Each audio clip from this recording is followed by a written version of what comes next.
I'm doing good. How are y'all? What's up, Tyler? How you doing? All We doing are good. doing well. We have a very small crowd today, as you can see. So Yeah. what's going on in the world of business, or what are you doing in terms of business brokerage? I'm currently not doing anything at all. That's Okay. kind of the point for joining in here. I'm new to commercial real estate altogether, and I've seen a little bit about this Zoom call come across, all the information that's raining down on me. So I just wanted to kind of tune in and see what it was all about, get a little bit of information. I'm interested in business brokerage, but being new to commercial real estate and everything altogether, I don't have any current experience or anything like that I'm currently working on. No worries. So you're in North Carolina? Yes, correct.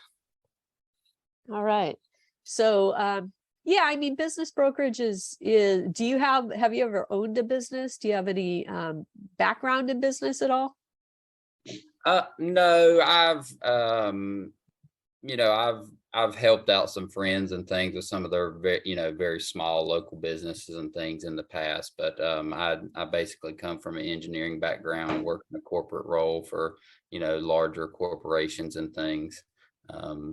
So All right. haven't been too much involved in small businesses or privately owned businesses in general. Well, it's a lot of fun because if you get bored easily and you like to have every day be different, then it's a great career. Because every day is different, every business is different, every business is unique. You could be focused on just selling liquor stores, but every liquor store is going to have nuances and be different.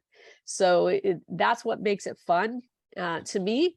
And also there's just a lot of satisfaction in helping somebody who's owned a business for 20 or 30 years, go ahead and to transfer that to new ownership so they can move forward with their life and get on with things and move on to that next chapter. So a lot of satisfaction in it, a lot of satisfaction in helping a buyer that has always dreamt of owning their own business, achieve that goal and get in and become an owner. So there's just a lot of pros to business sales. It is very complicated, more so than selling, I believe, any type of real property, but that's just my opinion. I think other than maybe land development, I think land development might be also pretty complicated, just in, depending on what you're doing, looking for at the zoning issues and what does the developer want to develop there and all of that. But when it comes to business, it is a complicated transaction for a few reasons. One, because there's no real comparables, because privately held businesses, they don't have to file anything per se when they get sold. And so there are databases out there that have some data in there where you can try and pull up, okay, what are the liquor stores or what are the manufacturing companies that have been sold in the last 5 years or 10 years? But they don't contain very much data. The people who enter data into those databases are people like you and me, just brokers and agents. Sometimes SBA lenders might, sometimes CPAs might, but in general, there's no requirement to. So it's not like property where you always, where there's a title company, there's documents that are recorded that where there's transfer taxes and things that have to be paid. So absolutely what it sold for. So none of that really exists in the privately held business world. So for that reason, it makes things a little more complicated in terms of trying to figure out values, comparing them. And then also you have business owners that, like I said, their identity sometimes is tied to their business because they've built it over the last 30 years. And so now they don't know who they are without the business.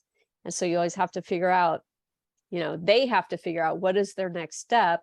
Because if they just say, well, I'm going to go fishing, it's like, well, or I'm going to go play golf. It's like, okay, so that's a couple weeks, maybe a couple months. What are you going to do after that? Right. So they've got to have something that's going to replace.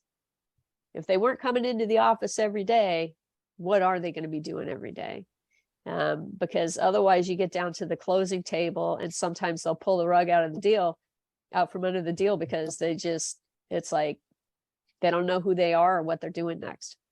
Yeah, that So, makes perfect sense. Yeah, and I feel like, like I say, just trying to learn a little bit about it, but from my experience as, personally, I feel like in my area, at least there's a lot of, opportunity there because I feel like a lot of the people that I know in the community and things that I'm in is a lot of people don't even think of selling their small business. It's not even really a thought. They just kind of wind it down, so to say, and slowly go out of business and just let things dissolve. And there's a big opportunity that they're just letting go out the door.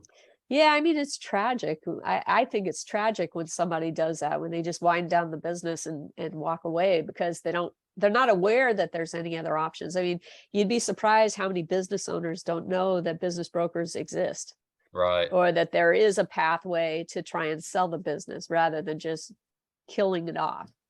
So,